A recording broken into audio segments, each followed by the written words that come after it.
Manusia itu makhluk yang paling nggak jelas. Sekarang soleh, suatu saat bisa saja nggak soleh. Yang sedang nggak soleh, suatu saat soleh. Sesuatu yang mungkin rubah kok kamu fanatik itu gimana? Nalarnya itu gimana? Coba kita tahu dulu, Wahsy itu pembunuh Hamzah, akhirnya mati mukmin ya enggak?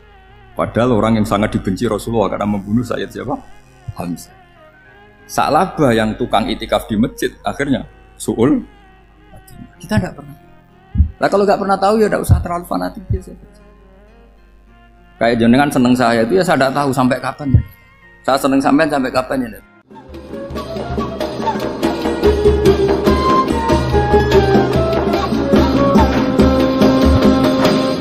Kalau nggak ada nasa mansuh, maka orang selalu berpikir, pokoknya yang penting ikut Nabi. Nah itu bahayanya kalau Anda tidak tahu detail, jangan-jangan syariat yang kamu ikuti itu syariat yang sudah berstatus mansukhoh, telah dicabut. Dan itu banyak. Makanya kata Sayyidina Ali ketika ada orang ngajar nggak tahu nasa mansuh, halakta wa ahlakta, kamu rusak dan merusak orang lain. Seperti tadi pernah ada kawin itu satu turunan, yaitu era Nabi Adam. Masa kita sekarang kawin sama satu turunan kan nggak mungkin, ya kan? Pernah ada membumi hanguskan orang kafir, yaitu syariatnya Nabi Nuh. Itu dihapus oleh syariatnya Nabi Ibrahim dulu, yaitu Nabi Ibrahim menghentikan apa? Faman tabi'ani fa innahu minni wa man asoni fa innaka ghafurur rahim. Ya, kalau orang ikut saya ya Allah ya pasti golongan saya. Kalau yang masih maksiat, masih balelo, saya berharap engkau ampuni. Akhirnya banyak orang kafir tobat. Coba era Rasulullah itu semua orang kafir Mekah itu kafir.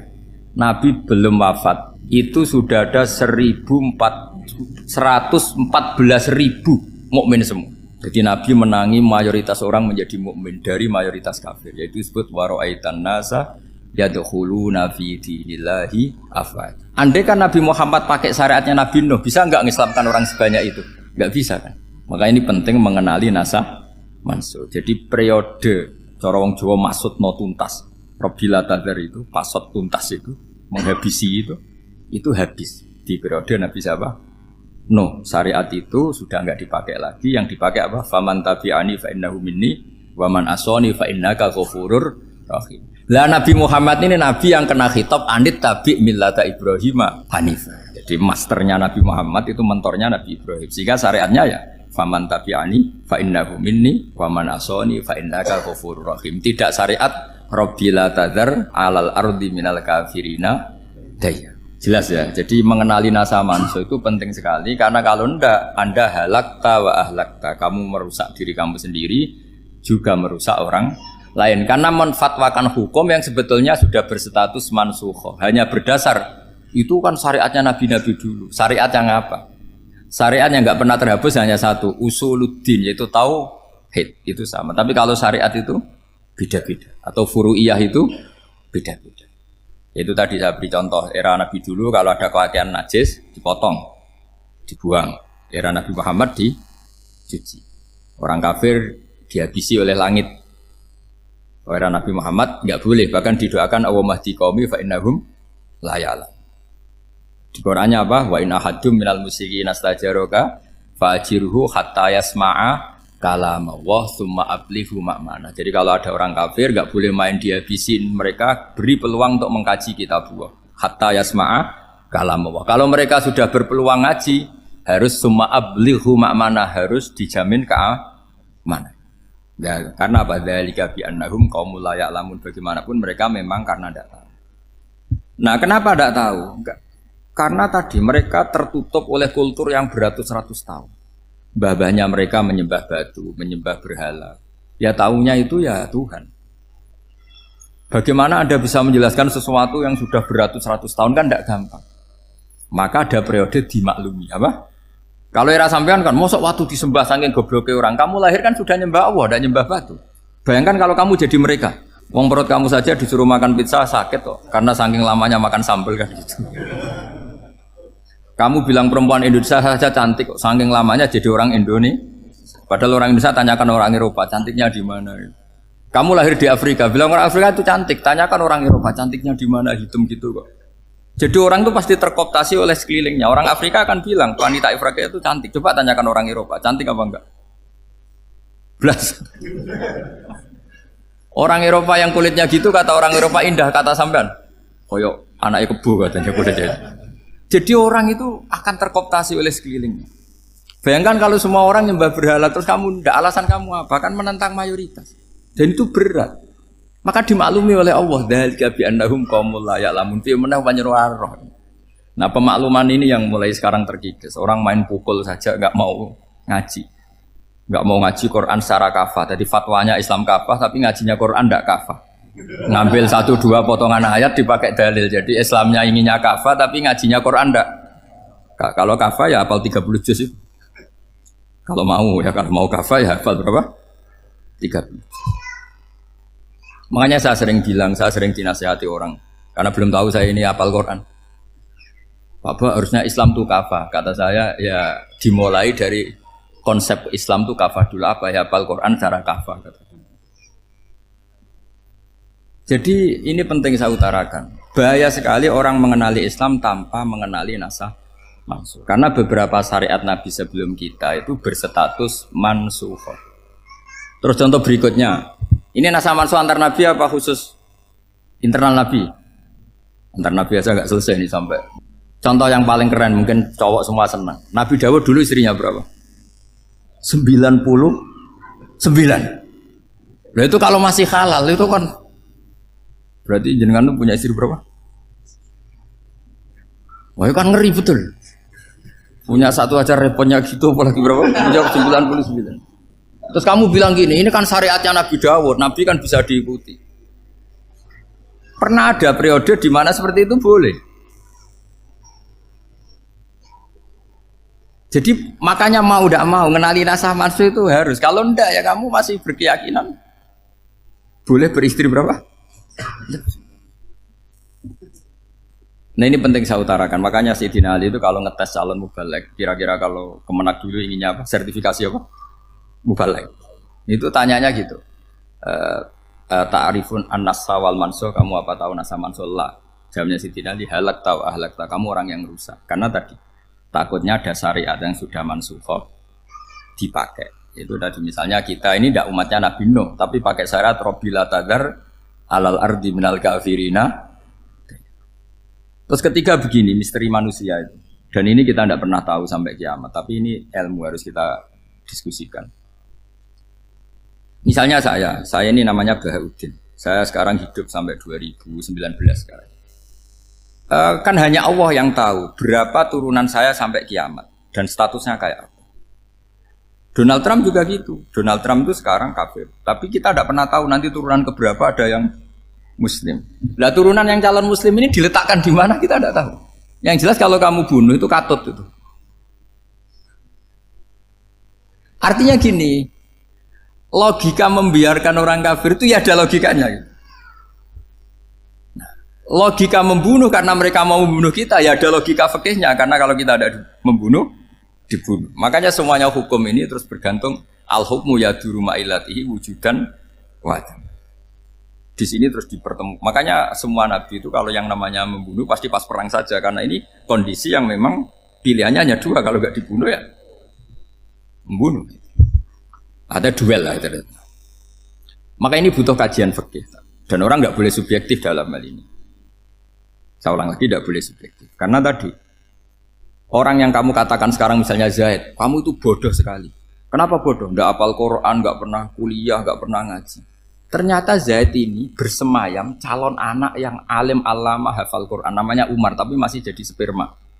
Suatu saat Zaid itu punya anak alim alama. Kan banyak orang nggak bisa baca Quran, punya anak hafid. Banyak nggak di Indonesia? Banyak nggak petani yang punya anak dekan? Petani punya anak dekan. Yang dekan punya anak naik kelas saja susahnya bukan main. Banyak kan? Nah ketika dibalik nanti ada dekan punya anak goblok, yang petani punya anak dekan pinter mana? Kita tidak pernah tahu. Makanya ini kan ya sudah, kalau nggak pernah tahu ya bilang saja wallahu alam, kan selesai. Daripada keminter keliru kan ada wallahu alam. Makanya cerita favorit guru saya, Kiai Haji Maimun Zubair itu punya apa namanya Kiai Zubair. Itu cerita favoritnya itu ada santri namanya Soleh. Soleh itu alim alam. Orang Madura itu cara berpikir kan kalau kiai saja alim seperti itu, apalagi bapaknya. Pas bapaknya main ke pondok, santrinya ada ribuan. Bapaknya main ke pondok itu, sholat itu ya gak bener, gak sesuai sunnah Rasul lah kira-kira gitu. Sudah sholat itu gak bener, apa-apa gak bener. Masih ditakwil sama santri Madura, karena orang Madura itu kultus. Mungkin khilaf itu satu khusus, pokoknya perlakuan khusus. Suatu saat saking bodohnya orang itu kenceng tuh pinggir musola. Wah ini nggak bisa ditakwil lagi, akhirnya nggak bisa ditakwil tuh nggak. Wah ini sudah nggak bener ini, nggak bener. Singkat cerita santri tadi nggak kuat matur ke kiainya, Pak Yai, jenengan sealim itu kok bapaknya segoblok itu. Kenapa? Ya, dia kenceng pinggir musola. Oh bapak saya tuh pinter sekali. Kok bisa? Karena beliau yang memutuskan saya mondok sampai saya jadi alim alama seperti ini. Yang bodoh itu mbah saya. Yang bodoh itu mbah saya kan. Artinya gini, sekarang misalnya Anda dekan atau Anda rektor atau Anda profesor atau Anda kiai top mubalek kondang. Anda mubalek kondang terus punya anak, gobloknya bukan main atau apalagi anaknya ketangkep KPK. Yang satu anaknya orang bodoh jadi dekan. Kalau kompetisi ini pinter mana coba? Ada ahli metodologi tapi anaknya itu terlibat narkoba. Yang ini petani utun, anaknya dekan. Kira-kira kalau dikompetisikan pinter mana? Anaknya pinter petani tadi gitu. Yang ketika petani kamu vonis bodoh gitu. Tapi siapa tahu kalau ini menyimpan calon. Paham ya? Kita tidak pernah tahu. Makanya Quran selalu ngajari dalam ilmu sosial itu wa in adri la'allahu fitnatul lakum wa mata'un ila. Dalam ilmu sosial itu kita harus jawab enggak tahu. Karena mungkin. Makanya saya tadi pagi ngaji di direktorat saya bilang, saya pernah diprotes orang, Gus kamu udah jelas 01 atau 02. Ya saya jawab gitu. Manusia itu makhluk yang paling enggak jelas gitu. Sekarang soleh suatu saat bisa saja enggak soleh. Yang sedang enggak soleh suatu saat soleh. Sesuatu yang mungkin rubah kok kamu fanatik itu gimana? Nalarnya itu gimana? Coba kita tahu dulu Wahsy itu pembunuh Hamzah, akhirnya mati mukmin ya enggak? Padahal orang yang sangat dibenci Rasulullah karena membunuh Sayyid siapa? Hamzah. Sa'labah yang tukang itikaf di masjid akhirnya su'ul Fatimah. Kita enggak pernah.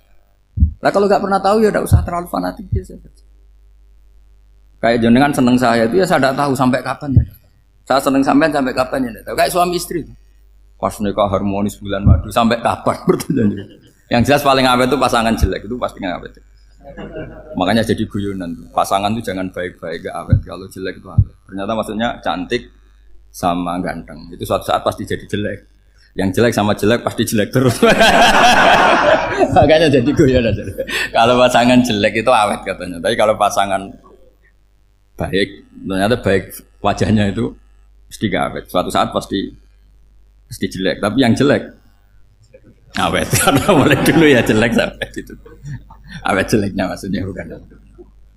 Ya jelas ya. Jadi saya mohon sekali ini ilmu. Sampai ndak urusan ini bukan urusan cocok ndak cocok tapi ilmu. Ilmu harus kita dengar bahwa syariatnya para nabi itu yang sifatnya furu'iyah, tidak usuliyah, tidak tauhid itu potensi rubah.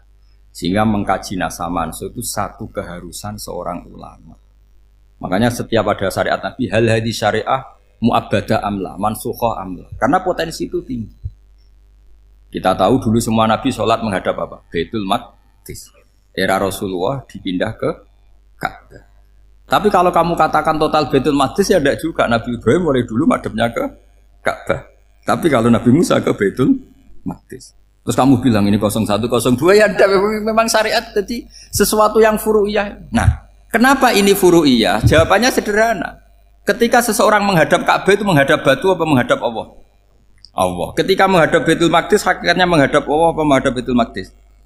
Allah. Maka menghadap Ka'bah itu sebenarnya masalah furu'iyah. Yang masalah usuliyah adalah inni wajjahtu wajhiya lilladzi fataras samawati wal ardh. Yang permanen adalah menghadap Allah Subhanahu wa taala. Cuma secara prosedur syariatnya secara zahir menghadap Ka'bah. Maka potensi rubah karena ternyata itu furu'iyah. Untuk kiblatnya itu furu'iyah. Yang permanen adalah menghadap ke Allah Subhanahu wa ta'ala. Ini penting ya. Jadi terus sekarang masih antar nabi apa di internal nabi?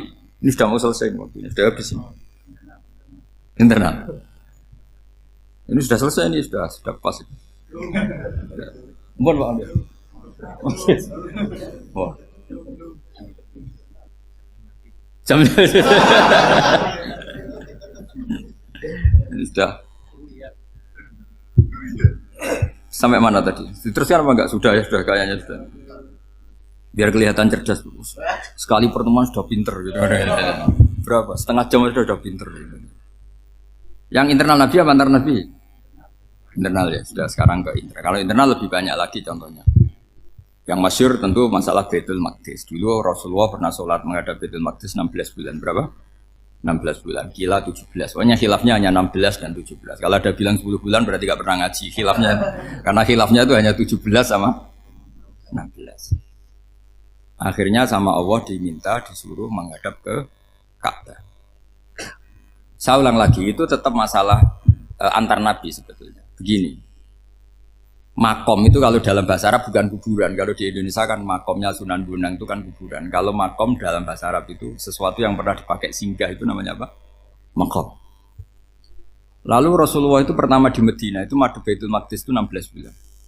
Orang Yahudi senangnya bukan main. Sampai mereka bilang gini, Muhammad tuh gaya-gaya nantok punya agama baru, tapi kiblatnya ikut kita. Baguslah anak itu katanya, masih tahu diri katanya. Bagus katanya itu masih tahu diri. Jadi senangnya bukan main orang Yahudi, karena kiblatnya Muhammad sama dengan mereka. Ya tentu mereka jangkar Muhammad, bukan Sayyidina Muhammad atau Rasul Muhammad, karena mereka masih gak iman. Nabi itu ya agak tersiksa, karena beliau secara gen turunan Nabi Ibrahim dan kiblatnya Ibrahim itu Ka'bah. Agak tersiksa tapi sami'na wa ata'na tetap madhab ke Baitul Maqdis berapa? 16 bulan. Suatu saat Nabi Muhammad itu disuruh madhab Ka'bah. Ini dengerin. Akhirnya madhab ke Ka'bah. Apa yang terjadi? Orang Yahudi komentar gini, Muhammad itu gimana? Dia di perantauan rindu sama keluarganya, terus rindunya itu diaplikasikan jadi perilaku agama. Jadi dia madhab Ka'bah dianggap kangen. Kayak saya kan orang Rembang. Rembang itu apanya Jogja? Timurnya apa?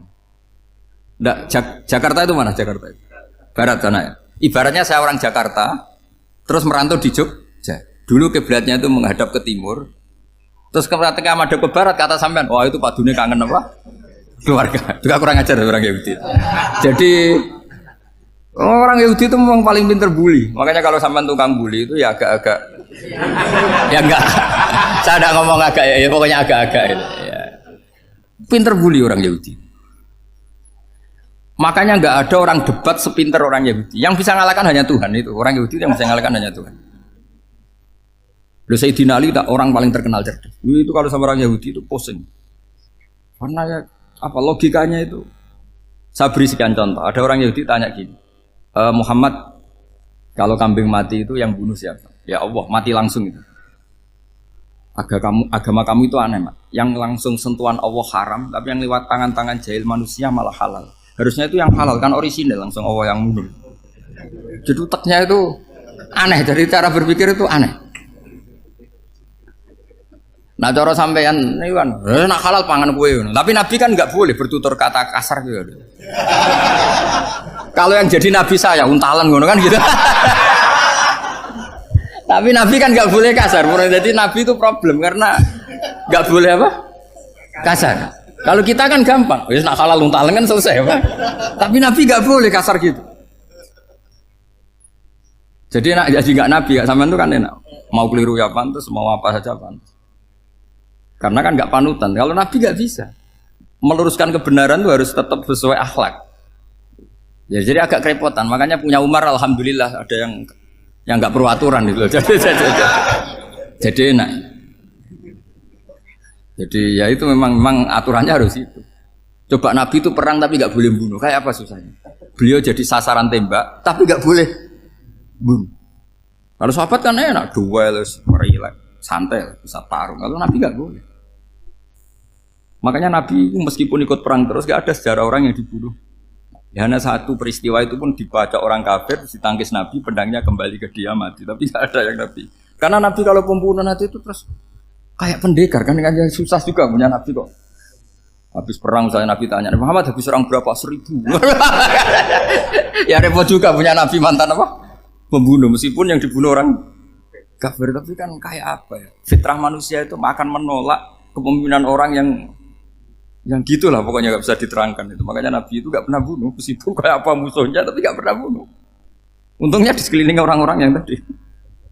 Jangan bilang tuh suka bunuh ya, pokoknya perang gitu ya. Perang dengan bunuh itu beda loh ya. Kalau perang itu fair apa? Fair. Sampai mana tadi? Nabi Ibrahim ya. Makom tadi saya ulang lagi. Nabi Muhammad menghadap ke Baitul Maqdis itu hanya Allah nuruti. Ini loh Nabi betul. Tahu betul bahwa di antara syariat adalah Baitul Maqdis. Karena semua Nabi pernah berkiblat Baitul Maqdis. Tapi Nabi ketika menghadap ke Ka'bah, Nabi juga dibilangin sama Allah. Ini loh syariat yang benar. Karena Ka'bah juga kiblat sing a'taku. Lebih tua ketimbang Baitul Maqdis. Maka disebut Ka'bah Atiqah. Ilal Baitil Atiq. Kalau Quran bahasakan Ka'bah apa? Wal yatawafu bil Baitil Atiq. Atiq itu tua sekali. Ya sudah. Ketika berstatus tua itu orang Yahudi seneng. Mergo roh kelirune Muhammad. Mereka nantang, Muhammad ayo debat terbuka. Nabi rawuh. Bagaimana Anda bilang Ka'bah itu kiblat tertua? Wong Ka'bah itu pertama yang menghadap sana itu ya kamu. Semua Nabi menghadapnya ke Baitul Maqdis. Terus Nabi Muhammad mulai berargumentasi ilmiah tadi. Enggak, Ka'bah itu kiblatnya Ibrahim.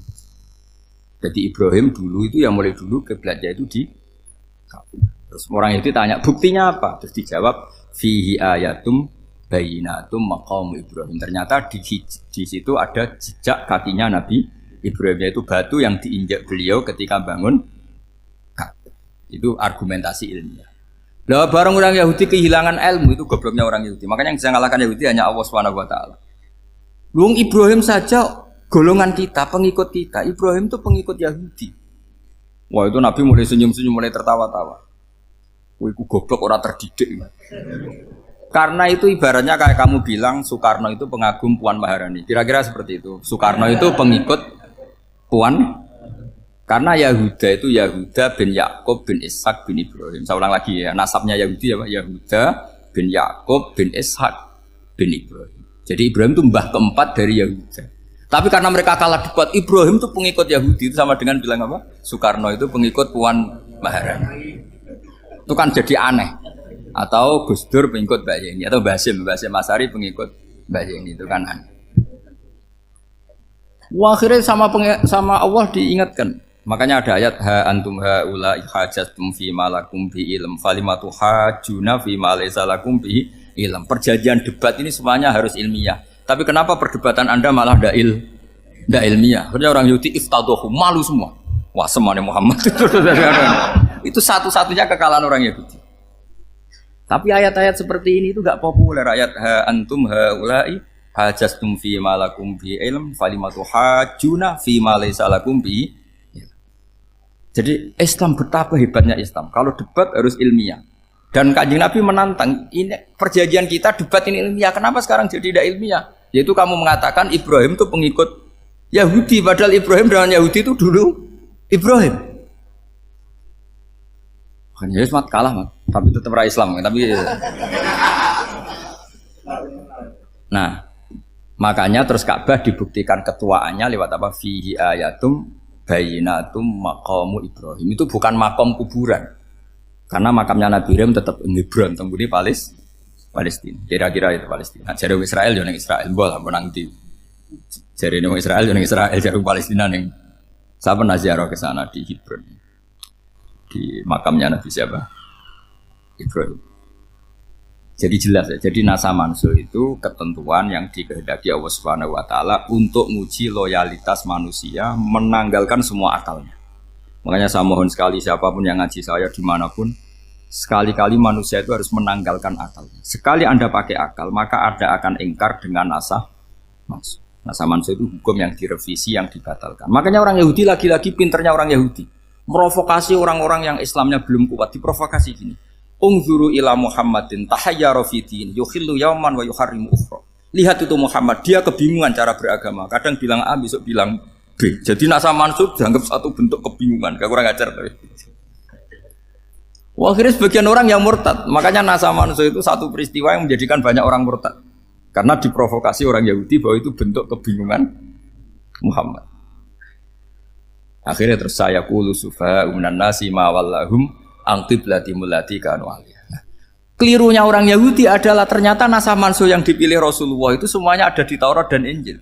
Termasuk di Taurat dan Injil disifati dan Nabi yusolli ilal qiblatin, bahwa Nabi ini akan bersolat dengan dua kiblat.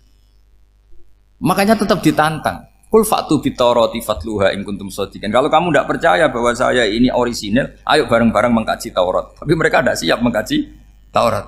Karena Taurat semuanya mendukung Rasulullah Muhammad SAW. Fatluha in kuntum shadiqin. Makanya ini penting sekali ngaji. Jadi perdebatan itu macam-macam. Dan itu pinternya orang Yahudi. Unzuru ila Muhammadin tahayyara fi dini. Yukhillu yawman wa yuharrimu ukhra. Ini penting sekali. Makanya nasa mansu itu uji loyalitas. Itu Imam Malik kalau mencontohkan ke Imam Syafi'i. Saya berisikan contoh fikih. Ini saya melanggar waktu ini. Ini sudah saya yang tidak mengesahkan diri saya. Ya misalnya ini ya, ini kertas saya bawa ya, ini kertas saya bawa. Terus ini tak kasih uang misalnya, uang 100.000. Atau kalau contoh Imam Syafi'i dulu dididik Imam Malik begini. Ya Syafi'i kalau kamu punya 2 budak, 2 pembantu. Kalau dulu kan masih ada budak, 2 pembantu lah kira-kira. Seneng mana? Yang cerdas sama yang goblok? Seneng yang cerdas. Kalau yang nurut sama yang bantahan, seneng yang nurut. Lah yang nurut itu yang goblok. Makanya tinggal dibalik saja. Kamu tak beda ya. Seneng mana punya istri yang cerdas apa yang goblok? Coba jawab. Atau ibu-ibu mbak-mbak ini, seneng mana punya suami yang cerdas atau yang goblok? Kalau cerdas gak bisa diakali, tapi goblok nurut tapi ya kadang sini kan. Nah, itu kan antar manusia. Masalahnya kita menghadapi Allah Subhanahu Wa Taala yang semua kita pasti bodoh. Kita menghadapi Allah Subhanahu Wa Taala yang semuanya kita pasti bodoh. Allah jelas ngendikan wa kanal insanu dzaluman jahula. Manusia itu banyak dolimnya. Dolim itu sifat mubalaghah. Kalau orang dolim sekali dolim, kalau sering zalum, kalau jahil biasa jahil, kalau banget jahili jahul. Bahasa Arab kan gitu memang.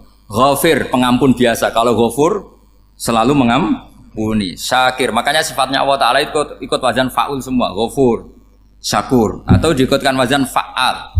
Kalau goblok biasa jahil, goblok banget jahal kan gitu. Kafir biasa kafir, kalau kafir banget kafar. Ya, jadi wazan balaghah itu bisa fa'al, bisa fa'ul ya. Kafirin kafar atau kafur, paham ya? Malah ngaji nahwu. Ya tapi ini memang perangkatnya ya. Ini kan perang mau tidak mau. Makanya misalnya Allah tidak suka kulla kafarin banget kafir ya, Pak? Paham ya? Kulla khawanin banget khianate. Kalau khain khianat biasa, kalau khawan sering khianat. Nah manusia itu kata Allah apa? Zaluman, wis banget dolime banget. Itu kalau yang ngarang hikam mencontohkan tuh gini, manusia itu pas bener saja salah, apalagi pas salah. Jadi manusia itu kata Imam yang ngarang hikam itu, man itu kanat mahasinhu masawiyah, fakih fala takunu masawihi masawiyah. Ketika baik saja buruk, apalagi ketika buruk.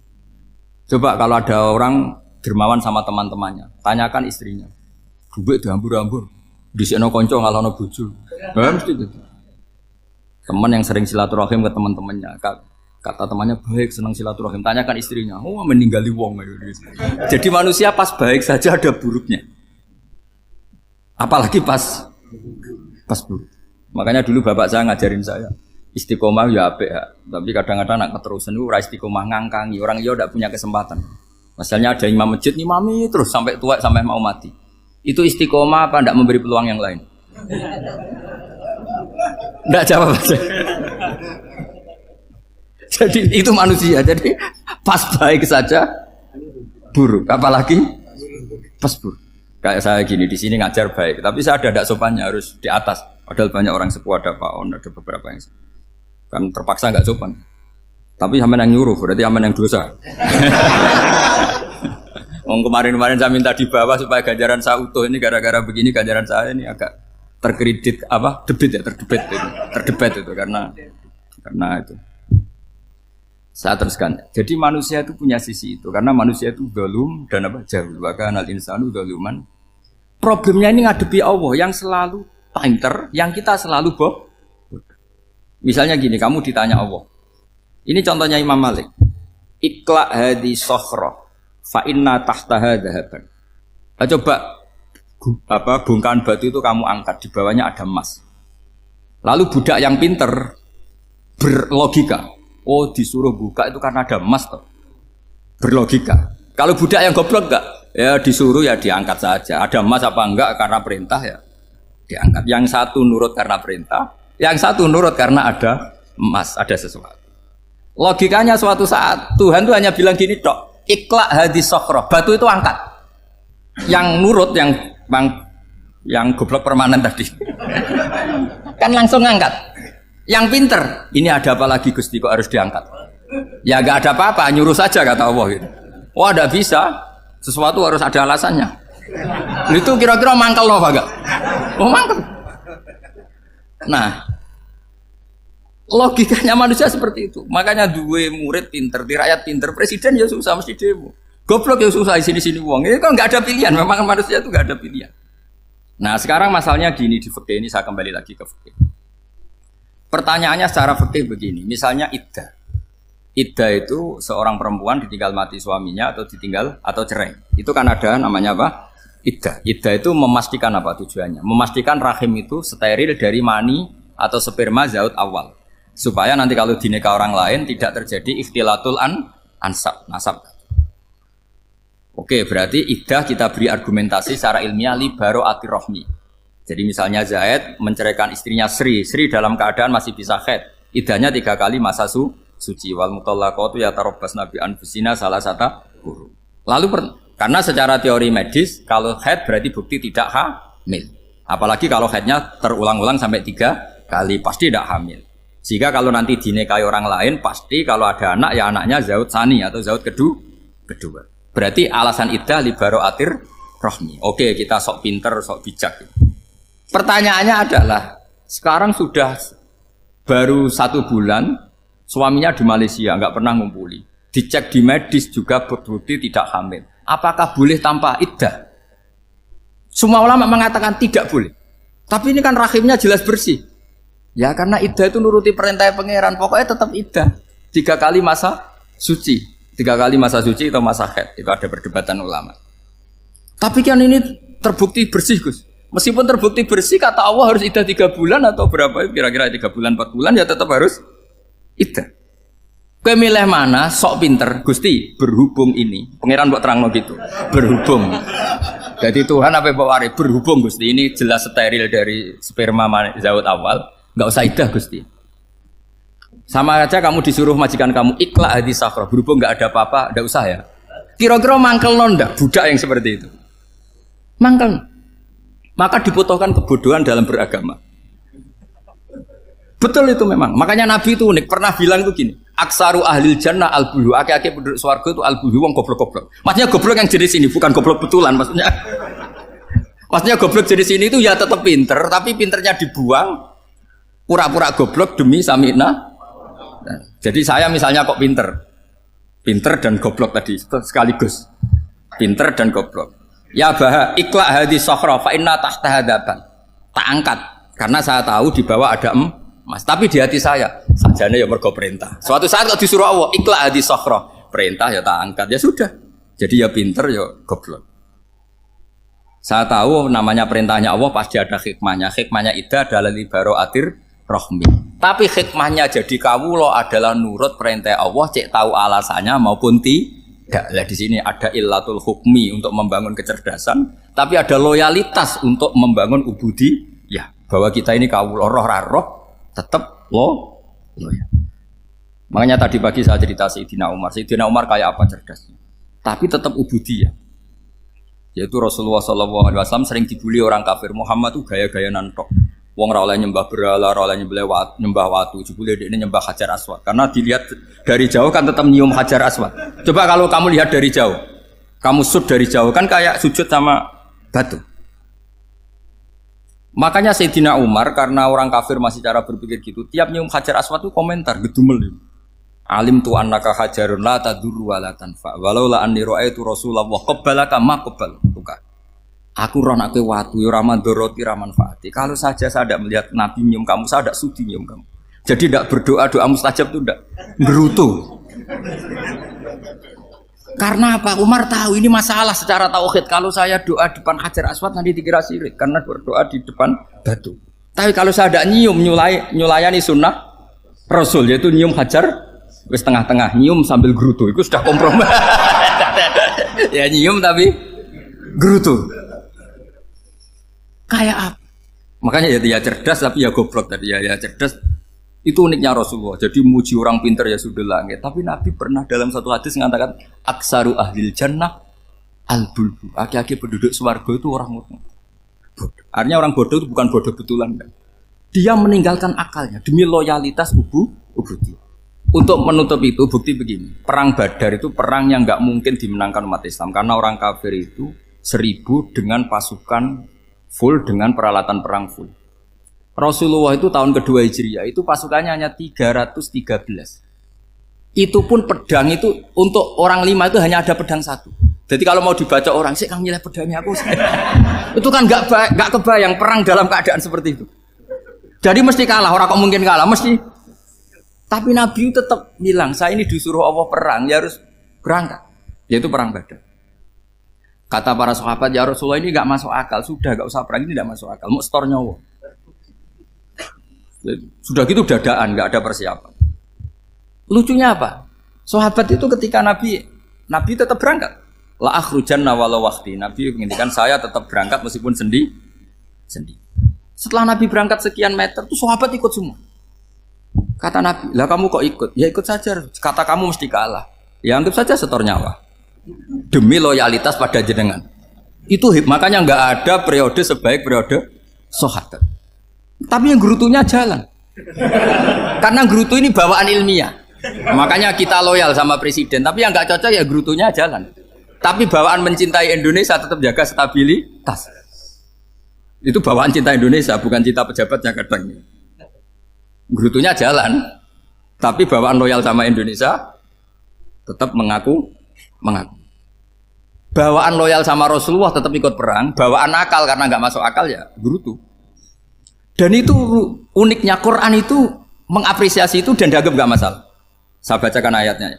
Kama akhrajaka rabbuka min baitika bil haqq wa inna fariqam minal mu'minina lakarihun yujadilunaka fil haqqi ba'dama tabayyana ka'annama yusaquna ilal mauti wa hum yanzurun. Peristiwa Badar ada peristiwa kamu itu keluar untuk perang. Sahabat kamu ngikuti, tapi mereka lakarihun, enggak senang sebetulnya. Karena enggak masuk akal. Ya geremeng tapi ya derek. Yujadilunaka fil haqq, mereka mendebat kamu dalam kebenaran. Jadi ya Rasulullah wong perang karuan kalah jenengan lakoni alasane nopo? Lah kowe kok melok? Ya saya harus ikut jenengan Nabi. Itu unik. Kalau orang sekarang mana mau kalau gak masuk akal gak mau melakukan. Coba misalnya istri kamu belajarnya dikurangi. Anggap saja petualangan latihan hidup di masa lalu. Gak mau. Padahal petualangan itu hal yang indah. Petualangan itu kan hal yang indah kan gak mau. Oh ngirit ayo alasan. Tapi lucunya kalau dijak camping bermiskin-miskin di hutan mau. Karena karepe dhewe, tapi nak suami yang ngongkon. Ayolah seminggu ini kita model miskin. Anggap aja petualangan masa lalu. Enggak mau. Karena pinter, apa? Coba kalau bodoh. Ya ngono ya apa-apa Mas. Tapi resikonya nak bodoh, pas kamu sakit ya dibiarin. Karena dia melihat sakit kan biasa, namanya manusia. Jadi makanya ini pilihannya susah hidup itu maksud saya makanya ini. Jadi uniknya Quran gitu. Quran itu membolehkan psikologi manusia. Makanya Allah ngendikan kutiba alaikumul qital wa huwa kurhul lakum. Ya saya tahu kamu tidak suka perang. Allah yang ngakui wa huwa kurhul, enggak apa-apa.